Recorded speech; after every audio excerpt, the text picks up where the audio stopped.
ফেসবুকটা স্ক্রল করতে করতে হঠাৎ আমার চোখে পড়লো দেব ফ্যান্সদের একটি পেজ থেকে একটা পোস্ট। সেই পোস্টটা দেখে আমার খুব হাসিও পেলো, আবার খুব রাগও ধরলো। এই ভেবে যে সেই পেজের অ্যাডমিনকে আবার অঙ্ক শেখাতে হবে। কিসের অঙ্ক? না, বক্স অফিস বাজেট কিংবা বক্স অফিসের যে ইনকাম, যে মানিটা আর্নিং হয়, বক্স অফিস থেকে যে টাকাটা কালেকশন হয়, সেই টাকার ভ্যালু শেখাতে বসতে হবে আবার। তো বিস্তারিত আলোচনা করার আগে চলো আগে দেখে নি পোস্টে সেই অ্যাডমিন কি লিখেছে।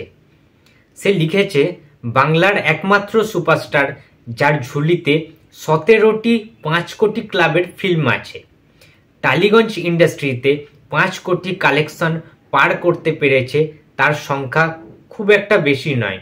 কিন্তু টালিগঞ্জের সুপারস্টার দেব প্রধান সিনেমার মধ্য দিয়ে তার 17 নম্বর 5 কোটি প্লাস কালেকশন নিশ্চিত করলেন।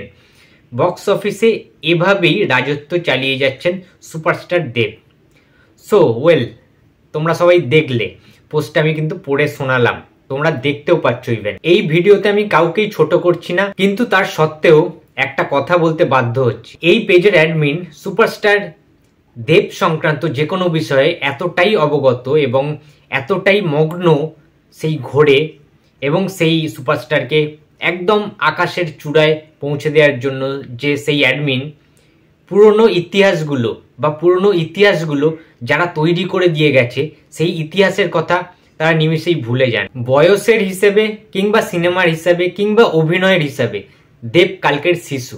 এই পেজের অ্যাডমিন দেবের 17টা সিনেমার 5 কোটি টাকার কালেকশন দেখাচ্ছে।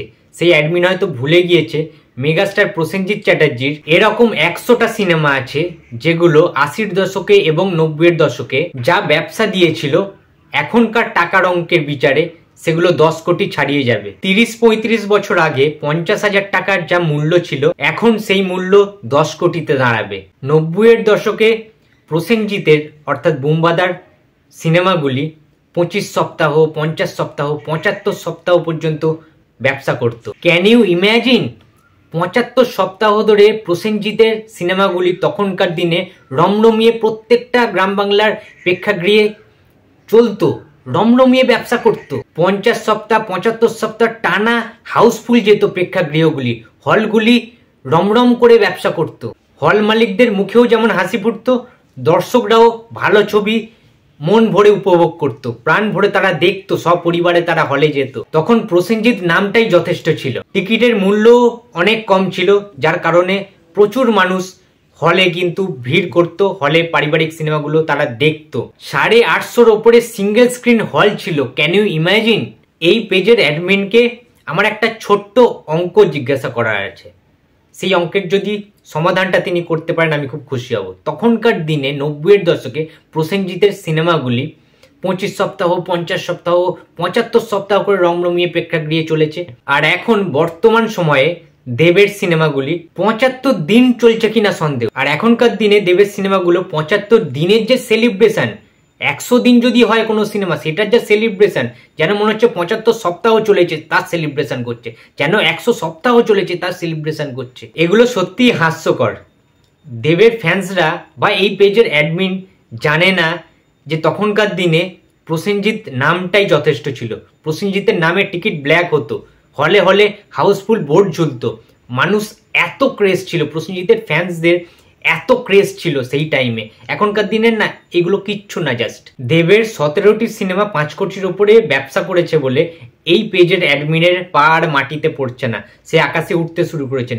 প্রিভিয়াস দিনের 90s-এর ইতিহাসগুলো হয়তো সে ভুলে গেছে, 90s-এর রাজাকে হয়তো সে ভুলে গেছে।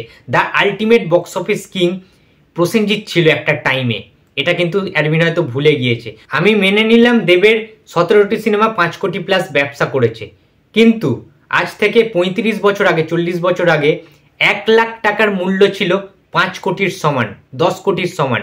এটা রেভিনিউ বলছে, অঙ্ক বলছে, হিসেব বলছে। টাকার যে ভ্যালু, টাকার যে মূল্য, সেটা কিন্তু পরিবর্তনশীল, আমরা সবাই জানি। আগেকার দিনে 1 টাকারও অনেক মূল্য ছিল, আজকের ডেটে দাঁড়িয়ে 1000 টাকারও সেই মূল্যটা নেই। 100 টাকা নিয়ে তুমি বাইরে বেরোলে হাত খরচার জন্য টাকা কম পড়ে যাবে, কিন্তু তখনকার দিনে 1 টাকা নিয়ে যারা বাইরে বেরোতো, মেলায় ঘুরতে যেত, তাদের কিন্তু আরও 50 পয়সা রিটার্ন আসতো, ফেরত নিয়ে সে বাড়িতে ফিরতে পারতো। সুতরাং টাকার মূল্য কিন্তু বুঝতে হবে এই জায়গাটায়। একটা সময় টিকিটের মূল্য ছিল 5 টাকা, 10 টাকা, হয়তো আরো কম, আরো 80-এর দশকে, 90-এর দশকে। কিন্তু এখনকার দিনে তোমরা দেখো 100 টাকা, 120 টাকা, 150 টাকা, 200 টাকা, আইনক্সে তো আরো বেশি, 500 টাকার ওপরে, 1000 টাকার ওপরে। তার মানে কি, টাকার মূল্যটা তোমরা বুঝতে শেখো, টাকার গুরুত্বটা বুঝতে শেখো, যে সময় যেমন পরিবর্তনশীল, সময়ের সাথে সাথে কিন্তু টাকার যে মূল্যায়ন সেগুলো কিন্তু অনেক পরিবর্তন হয়েছে, এটা কিন্তু মানতে হবে। তাই জন্যই হয়তো সিনেমা হলের সংখ্যা কমে গেছে, মানুষ আর দেখতে চাইছে না, সেই টেস্টের সিনেমা এখন আর হচ্ছে না, মাস দর্শক কমে গিয়েছে, হল সংখ্যা কমে গিয়েছে, মানুষের হাতে অত টাকা নেই, যেহেতু টাকার মূল্যটা অনেকটা বেশি হয়ে গেছে।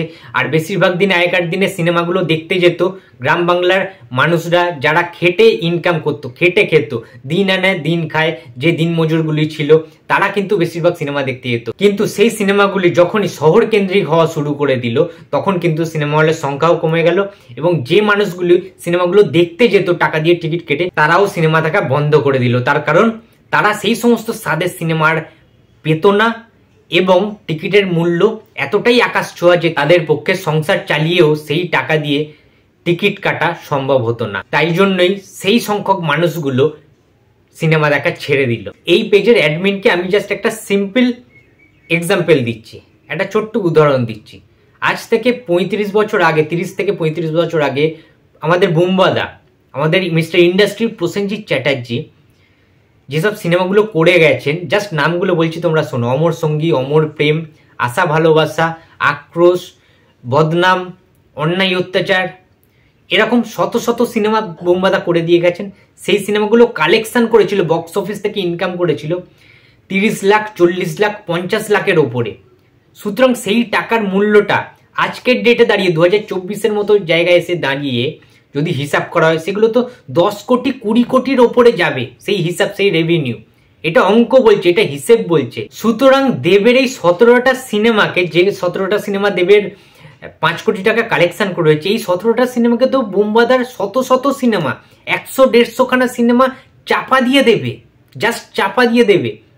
মানে অগন্তি সিনেমা, অজস্র সিনেমা রয়েছে প্রসেনজিতের লাইফে, যেগুলো কিনা 50 লাখ টাকার উপরে কালেকশন করে গেছে তখনকার দিনে, 35 বছর আগে, 40 বছর আগে। আর আজকে 40 বছর পরে টাকার মূল্য অনেকটা ডিফারেন্ট হয়েছে। সুতরাং সেইটা যদি আজকের দিনে আমি হিসাব করি, তাহলে সত্যি বলছি ভাই, দেবেন না এই সমস্ত সিনেমাগুলো ঠেক খাবে না, জাস্ট পাত্তা পাবে না প্রসেনজিতের সিনেমার কাছে। 350 থেকে 400 খানা সিনেমা করা হয়ে গিয়েছে বুম্বাদার, আর ব্যবসা সফল। তখনকার দিনে 30 লাখ, 50 লাখ টাকার মূল্য 10 কোটি, 20 কোটি ছিল বলেই সিনেমা ইন্ডাস্ট্রিটা টিকে রয়েছে, এটা কিন্তু মাথায় রাখতে হবে। সেই সিনেমার বা সেই কালেকশনের যদি মূল্য না থাকতো, এখনকার দিনে যে আমরা মূল্যায়নটা করছি 10 কোটি টাকা, 5 কোটি টাকা, সেইটা যদি তখনকার দিনে সেই মূল্যটা না হতো না, ইন্ডাস্ট্রি আর থাকতো না, বাংলা ইন্ডাস্ট্রি শ্মশানে পরিণত হতো। এটা কিন্তু ফ্যাক্ট, ট্রু ফ্যাক্ট আমি কিন্তু বললাম। তখনকার দিনে প্রোডাকশন হাউসগুলোকে জাগিয়ে রেখেছিল প্রসেনজিৎ চট্টোপাধ্যায় নিজে, তার স্টারডাম দিয়ে, তার সিনেমা দিয়ে। তাই জন্য এই প্রসেনজিতের সিনেমাগুলো 50 লাখ টাকা কালেকশন করলে তখনকার দিনে সেই ভ্যালুটা আজকের ডেটের দাঁড়িয়ে 20 কোটি, 30 কোটির কালেকশন ছিল। সেই সময় টালিগঞ্জের ফ্লোরে ফ্লোরে, টালিগঞ্জের সমস্ত স্টুডিওতে লক্ষ্মী লাভ হতো প্রসেনজিতের জন্য, শুধুমাত্র প্রসেনজিৎ চট্টোপাধ্যায়ের জন্য। প্রোডাকশন হাউসগুলো জেগে উঠতো, মালা দিয়ে সাজানো হতো ইন্ডাস্ট্রি স্টুডিওগুলো, প্রত্যেকটা প্রোডাকশন হাউস মিষ্টি মুখ করানো হতো প্রত্যেককে। তখনকার দিনটা বা তখনকার যুগটা না আলাদা ছিল। তখনকার দিনে সিনেমার যারা হিরো ছিল, নায়িকারা ছিল, টেকনিশিয়ানসরা ছিল, পরিচালকরা ছিল, প্রডিউসাররা ছিল, তাদের মধ্যে একটা আত্মিক সম্পর্ক ছিল, একটা পারিবারিক সম্পর্ক ছিল, একটা বন্ডিং ছিল, একটা আন্ডারস্ট্যান্ডিং ছিল। তখনকার দিনে অভিনেতারা চাইলেই নিজেরা প্রোডাকশন হাউস খুলতে পারতো, নিজেরা নিজেদের সিনেমায় প্রডিউস করতো, নিজেদের সিনেমাতেই তারা নায়কের অভিনয় করতে পারতো। কিন্তু তখনকার দিনে কেউ করেননি সেটা। তার কারণ ওই যে বোঝাপড়া, ওই যে বন্ডিংটা, যে প্রোডাকশন হাউসগুলোকে আমাদের বাঁচিয়ে রাখতে হবে। তার কারণ আমরা নিজেরা চাইলে তো, হিরোরা তো অনেক টাকা ইনকাম করতো তখনকার দিনে। আমরা কি ভেবে দেখেছি যে তখনকার দিনে প্রসেনজিৎ চট্টোপাধ্যায় কত টাকা করে নিতেন পার সিনেমায় অ্যাক্টিং এর জন্য?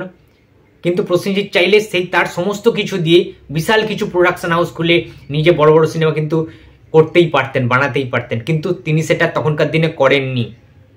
তার কারণ বাংলা ফিল্ম ইন্ডাস্ট্রির প্রায়োরিটিটা তার কাছে সবচেয়ে বেশি ইম্পর্টেন্ট ছিল। নিজের স্বার্থটা কিন্তু বুম্বাদা তখন দেখেননি, বাংলা ইন্ডাস্ট্রির স্বার্থের জন্য তিনি লড়ে গেছেন দীর্ঘদিন ধরে। এবং অনেক সিনেমা রয়েছে ইন্ডাস্ট্রির দুর্দিনে তখন কিন্তু বুমবাদা টাকাও নেননি, বিনা পারিশ্রমিকে কাজ করে ইন্ডাস্ট্রিকে লক্ষ্মী লাভ করিয়ে দিয়েছেন নিজের সিনেমা হিট দিয়ে, যাতে প্রোডাকশনগুলো টিকে থাকে, প্রোডাকশন হাউসগুলো টিকে থাকে, যার কারণে আমরা আরও পরবর্তী 40 বছর 50 বছর সার্ভাইভ করতে পারবে তার বাংলা ফিল্ম ইন্ডাস্ট্রি। আজকে এই পেজের অ্যাডমিন দেবের 17টা সিনেমার 5 কোটির হিসাব দিচ্ছে। তারা ভুলে গেছে যে একটা টাইমে 90-এর দশকে প্রসেনজিৎ বাংলা ইন্ডাস্ট্রির বাপ ছিল, বাংলা ইন্ডাস্ট্রির কমার্শিয়াল সিনেমার বাপ ছিল প্রসেনজিৎ চ্যাটার্জি। সেটা হয়তো তারা ভুলে গিয়েছে বা ভুলে যেতে চাইছে, যেহেতু দেবের ঘোরে তারা বিভোর রয়েছে। তাদের কাছে সুপারস্টার দেব ছাড়া আর কোনো হিরোই যেন বাংলা ফিল্ম ইন্ডাস্ট্রিতে নেই, কোনো হিরোর যেন কন্ট্রিবিউশনই নেই বাংলা ফিল্ম ইন্ডাস্ট্রি। তারা প্রসেনজিৎ চট্টোপাধ্যায় নামক সেই বেতাজ বাদশার কথা হয়তো ভুলে গিয়েছে, যিনি একটা টাইমে 90-এর দশকে টানা একা রাজত্ব করে গিয়েছে, ইন্ডাস্ট্রিটাকে টেনে তুলেছেন, বিশ্বের দরবারে পৌঁছে দিয়েছেন। এবং প্রসেনজিৎ চ্যাটার্জির বাংলা ইন্ডাস্ট্রিতে যা যা রেকর্ড সৃষ্টি করা আছে, সেই সমস্ত রেকর্ড পৃথিবীর কোনো ইন্ডাস্ট্রির কোনো সুপারস্টাররা কোনোদিন ভাঙতে পারবে না, জীবনে কোনোদিন ভাঙা সম্ভব নয় সেই সমস্ত রেকর্ডগুলি। সেই রেকর্ডগুলি নিয়ে না হয় অন্য ভিডিওতে আমরা আলোচনা করব। আজকের কিছু সুপারস্টারের ফ্যানরা প্রসেনজিৎ চ্যাটার্জির স্টারডাম নিয়ে প্রশ্ন তোলে। তারা ভুলে যায় যে প্রসেনজিৎ চ্যাটার্জি নামটাই একটা ব্র্যান্ড, আর প্রসেনজিতের স্টারডাম কোনোদিন কমতে পারে না, কোনোদিন কমবে না। তার কারণ প্রসেনজিতের সিনেমা নিয়ে সারা বিশ্বে, সারা ওয়ার্ল্ডে রেকগনিশন হয়। আর প্রসেনজিতের এমনও কোটি কোটি ফ্যান ফলোয়িং রয়েছে, ফ্যান্সরা রয়েছে যারা গ্রামে থাকে, যাদের হাতে ওই স্মার্টফোনটা নেই। না হলে আজকের এই যে সমস্ত হিরোরা রয়েছে, যাদের সোশ্যাল মিডিয়াতে এত ঝড় দেখা যায়, দাপট দেখা যায়, প্রসেনজিতের সেই সমস্ত 90 দশকের 80 দশকের যারা ফ্যান রয়েছে গ্রামে, তাদের হাতে যদি ওই দামি দামি স্মার্টফোনগুলো থাকতো না, তাহলে ক্রেজ কাকে বলে আর সোশ্যাল মিডিয়ায় ঝড় কাকে বলে সেটা তারা বুঝিয়ে দিতে পারতো অনায়াসেই। কিন্তু সেই ফোনগুলো তাদের হাতে নেই, সেই টাকাটা তাদের ইনকাম নেই, গ্রাম বাংলায় তারা থাকে, ঠিক আছে? তাই জন্যই তারা হয়তো সেই জিনিসটা, সেই রমরমাটা সোশ্যাল মিডিয়ায় দেখাতে পারে না, গ্রাউন্ড লেভেলে তারা দীর্ঘকাল ধরে দেখিয়ে এসছেন। তার ফলেই প্রসেনজিৎ আজও রাজত্ব করে রয়েছে, ইন্ডাস্ট্রিতে নাম্বার 1 পজিশনে রয়েছে এবং এখনো পর্যন্ত ইন্ডাস্ট্রিতে কিন্তু টিকে রয়েছেন। আর এই টিকে থাকার পেছনে বুমবাদার সবচেয়ে বেশি অবদান তার সেই সিনেমাগুলি, সেই সমস্ত সাকসেসফুল সিনেমাগুলি, যে সিনেমাগুলি এত এত কালেকশন করে দিয়ে গেছে ইন্ডাস্ট্রিতে, যেগুলো 50 লাখ টাকা কালেকশন করে দিয়ে গেছে, 70 লাখ টাকা কালেকশন করে দিয়ে গেছে, সেটা আজকের রেভিনিউতে, আজকের টাকার মূল্যে 20 কোটি 30 কোটির উপরে। কিন্তু এটা ভুলে গেলে চলবে না। তাই জন্যই প্রসেনজিৎকে নেওয়ার জন্য প্রোডাকশন হাউসগুলো মুখিয়ে থাকে, তাই জন্যই প্রসেনজিৎকে এখনো পর্যন্ত বড় বড় পরিচালকরা কাস্টিং করছে, সৃজিত মুখার্জি, কৌশিক গাঙ্গুলি, অতন ঘোষের মতো পরিচালকরা, এবং SBF, সুরিন্দার ফিল্মস সবাই বুমবাদাকে কিন্তু চায়, বুমবাদাকে নিয়েই কাস্টিং করছে এখনো পর্যন্ত। বুমবাদার কদর কখনো কমেনি, বুমবাদার স্টারডাম কখনো কমেনি, এবং বুমবাদার রাজত্ব এখনো অবধি শেষ হয়নি, আর শেষ হবেও না কোনোদিন। বুমবাদার সেই সমস্ত সিনেমার বক্স অফিস কালেকশন যদি ভালো না হতো, তাহলে বুমবাদা এখনো পর্যন্ত বাংলা ইন্ডাস্ট্রিতে টিকে থাকতে পারতেন না, এটা ট্রু ফ্যাক্ট। আর সবশেষে একটাই কথা বলবো, প্রসেনজিৎ চট্টোপাধ্যায় একটি যুগের নাম, একটা যুগ। প্রসেনজিৎ চট্টোপাধ্যায়ের নামটাই একটা যুগ, যে যুগের অবসান কখনো সম্ভব নয়। আর বক্স অফিস, প্রসেনজিতের প্রথম সিনেমা 1968 সালে, অর্থাৎ 1968, সেই 1968 থেকে আজকে 2024 সাল, স্টিল নাও তিনি কিন্তু অভিনয় করে যাচ্ছেন এবং পরবর্তীকালে আরও অজস্র সিনেমা উপহার দেবেন বুমবাদা। কিন্তু আমি এই কথাটা বলে দিচ্ছি, 1968 সাল থেকে আজকের ডেট অবধি বুমবাদার যে কটা সিনেমা রয়েছে এবং সেই সমস্ত সিনেমাগুলির বক্স অফিস কালেকশন হিসাব করলে আজকের ডেটে যে অঙ্কটা দাঁড়াবে, সেই অঙ্কটার 1/3 কালেকশানও তোমার সুপারস্টার সারা জীবন সিনেমা করলেও করতে পারবে না, এটা আমার গ্যারেন্টি। তার কারণ আগে 850 সিঙ্গেল স্ক্রিন ছিল, এখন সেটা কমে গিয়ে দাঁড়িয়েছে 40টা, এবং তখনকার দিনে সুপারস্টাররা পার ইয়ার, প্রত্যেক বছরে 10টা 15টা 20টা 22টা করে কিন্তু সিনেমা বানাতেন, সিনেমা রিলিজ করতো। আর এখন তোমাদের সুপারস্টার 1টা 2টো 3টে, খুব বেশি হলে 4টে।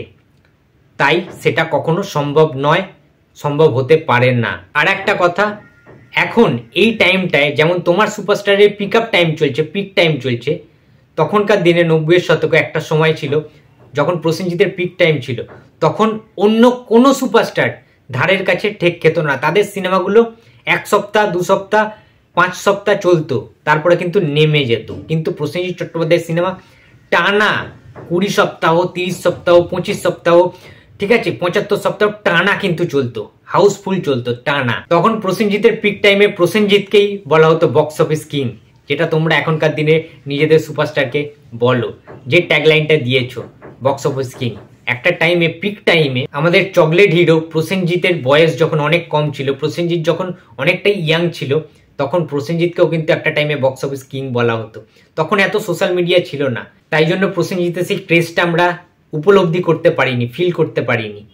সেই যুগটা যদি এখন হতো না, এই সমস্ত সুপারস্টাররা তোমরা যাদেরকে নিয়ে মাতামাতি করো, জাস্ট পাত্তা পেত না। সেই সময় প্রসেনজিৎ চ্যাটার্জি সিনেমাগুলি করে প্রোডাকশন হাউসকে জাগিয়ে বাংলা ইন্ডাস্ট্রিকে বাঁচিয়েছিল বলেই আজকে তোমার সুপারস্টার এত নামডাক করতে পারছে, এই ইন্ডাস্ট্রিতে কাজ করতে পারছে শান্তিতে। সেই ইন্ডাস্ট্রি যদি ধ্বংস হয়ে যেত, তখন যদি প্রসেনজিৎ চট্টোপাধ্যায় হাল ছেড়ে দিতেন, তাহলে কিন্তু তোমার সুপারস্টারের জন্ম হতো না, তোমার সুপারস্টার অভিনয় করতে পারতো না। সুতরাং পুরনো জিনিস, পুরনো যারা ঐতিহাসিক সিনেমা করে দিয়ে গেছেন, যারা ইতিহাস তৈরি করে দিয়ে গেছেন, পুরনো দিনের রাজাদেরকে কখনো ভুলো না, তাদেরকে সম্মান দিয়ে নিজের সুপারস্টারদের ভালো মন্দ বিচার করো, নিজেদের সুপারস্টারকে নিয়ে কথা বলো, আলোচনা করো, সোশ্যাল মিডিয়ায় লেখালেখি করো, বাট সেই সমস্ত রাজাদেরকে সম্মান দাও আগে, তারপরে নিজেদের সুপারস্টারকে নিয়ে লেখো। কারণ তোমাদের সুপারস্টার যে ইতিহাসটা এখন তৈরি করছে, সেই ইতিহাসটা বহুকাল আগে তৈরি করে দিয়ে গেছেন আমাদের মিস্টার ইন্ডাস্ট্রি প্রসেনজিৎ চ্যাটার্জি। তো বন্ধুরা, আমি কাউকে কিন্তু ইনসাল্ট করে এই ভিডিওটা বানাইনি, একদম যুক্তি সহকারে আমার ওপিনিয়নটা আমি জানিয়েছি। তো ভিডিওটা যদি ভালো লাগে তো please like, comment and share করতে ভুলো না। যদি চ্যানেলে নতুন হয়ে থাকো তো প্লিজ সাবস্ক্রাইব করে দিও। তো দেখা হচ্ছে আবার পরের ভিডিওতে। তো টাটা।